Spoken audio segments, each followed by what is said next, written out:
होगा शाइस्ता ज़ैनब का खात्मा। संपत्ति कुर्की के बीच आया कौन, क्यों नहीं हो सकी बड़ी कार्रवाई। नमस्कार, कैपिटल टीवी में आपका स्वागत है और मैं आपके साथ प्रिया बिस्ट। अब वक्त हो चला है कैपिटल टीवी की खास पेशकश स्पेशल स्टोरी का। उत्तर प्रदेश के प्रयागराज में 24 फरवरी को हुए उमेश पाल हत्याकांड में माफिया अतीक अहमद और उसका परिवार आरोपी बनाया गया। शूट आउट में शामिल अतीक के बेटे असद और शाइस्ता परवीन को मास्टरमाइंड बनाया गया था। शाइस्ता परवीन फरार हो गई, लेकिन कुछ महीने बाद असद एनकाउंटर में मारा गया और उसके बाद एक दिन बाद ही अतीक अहमद मारा गया। लेकिन उसकी बीवी, बच्चों से लेकर शूटर्स और गुर्गों पर अभी भी एक्शन जारी है। अतीक से जुड़े कई लोग फरार चल रहे हैं, जिसमें सबसे पहले फरार होने वाली शाइस्ता परवीन है, फिर गुड्डू मुस्लिम और कई शूटर। वहीं अतीक की हत्या के बाद अशरफ की पत्नी ज़ैनब फातिमा भी फरार चल रही है। कुल मिलाकर उमेश पाल हत्याकांड में शाइस्ता परवीन, ज़ैनब फातिमा, बहन आयशा नूरी और बमबाज गुड्डू मुस्लिम, ये सभी आरोपी फरार चल रहे हैं, जिन्हें पकड़ने के लिए पुलिस लगातार जाल बिछा रही है।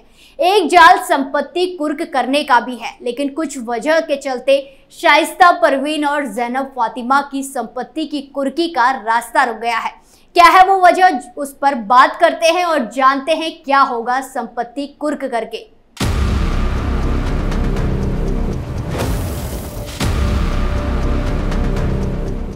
उमेश पाल मर्डर के बाद पुलिस ने शाइस्ता परवीन के खिलाफ एफआईआर दर्ज की। 3 दिन पूछताछ के बाद फिर छोड़ दिया गया।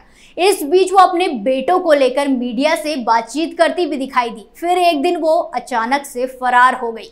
फरार कैसे हो गई, किसने मदद की, अभी कहाँ है, ऐसे ही कई सवाल आज भी बरकरार है। लेकिन जवाब है, गिरफ्तारी के बाद सब कुछ खुलकर सामने आएगा।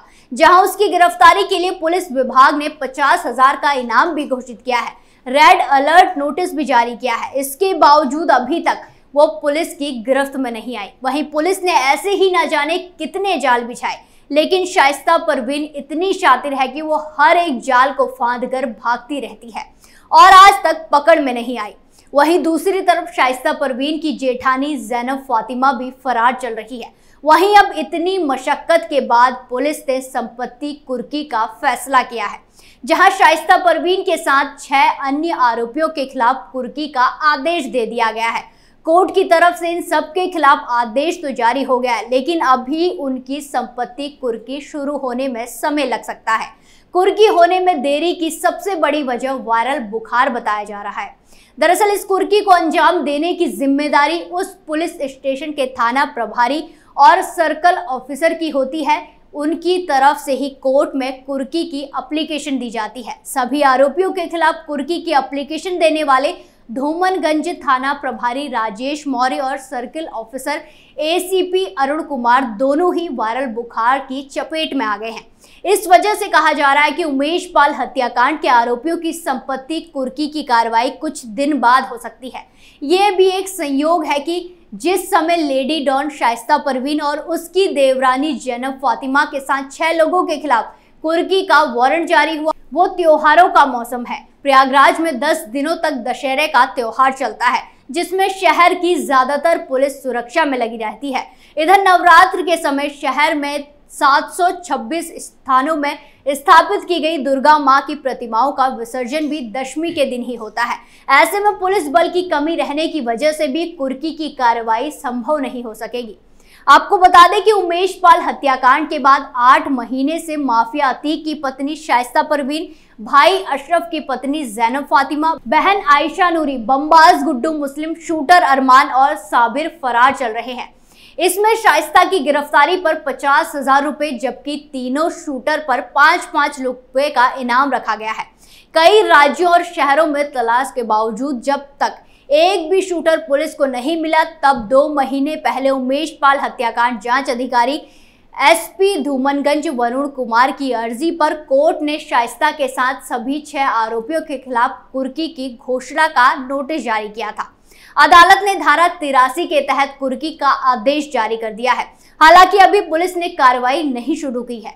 कुर्की अगले सप्ताह होने की बात कही जा रही है। वहीं आपको बता दें कि 2.5 महीने पहले पुलिस ने इन सभी आरोपियों के घर पर कुर्की की कार्रवाई का नोटिस चस्पा किया था। इसके बावजूद हाजिर नहीं होने पर धूमनगंज थाने में उनके खिलाफ 26 अगस्त को कोर्ट के आदेश की अवमानना के आरोप में भी केस दर्ज किया गया था। गौरतलब है कि उमेश पाल हत्याकांड में 50,000 की इनामी शाइस्ता परवीन और 5-5 लाख के इनामी गुड्डू मुस्लिम, साबिर और अरमान के अलावा अशरफ की पत्नी जैनब उर्फ रूबी और अतीक की बहन आयशा नूरी फरार चल रहे हैं। 8 अगस्त को उनके घरों पर कुर्की की कार्रवाई संबंधित नोटिस चस्पा कर किया था। एसपीओ दिनेश कुमार द्विवेदी ने बताया कि फरार चल रहे सभी आरोपियों की संपत्ति कुर्क करने के संबंध में दी गई अर्जी को कोर्ट ने मंजूर कर लिया है, साथ ही अनुमति भी दे दी है। माना जा रहा है कि जल्द ही इस संबंध में कार्रवाई की जाएगी।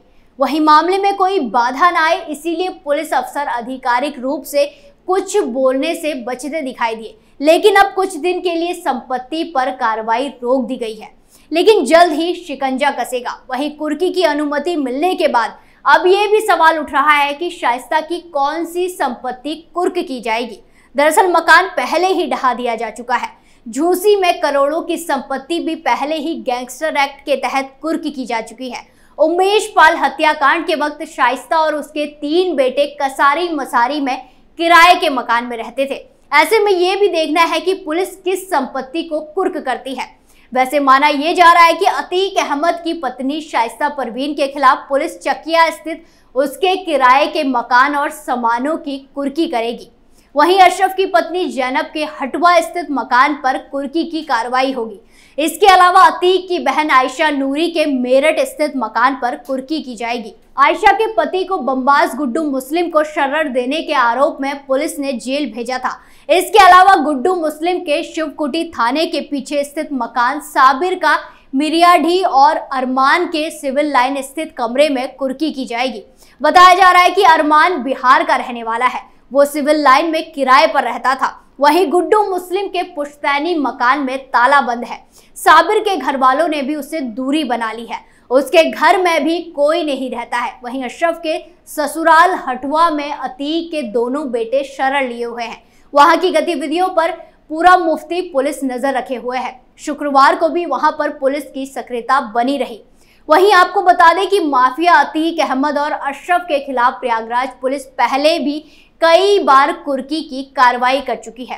फरारी के दौरान अतीक और उसके भाई के घर की गृहस्थी का सामान पुलिस कुर्क कर चुकी है। उमेश पाल हत्याकांड से पहले ही प्रयागराज विकास प्राधिकरण ने अतीक और उसके भाई के मकान को जमींदोज कर दिया था।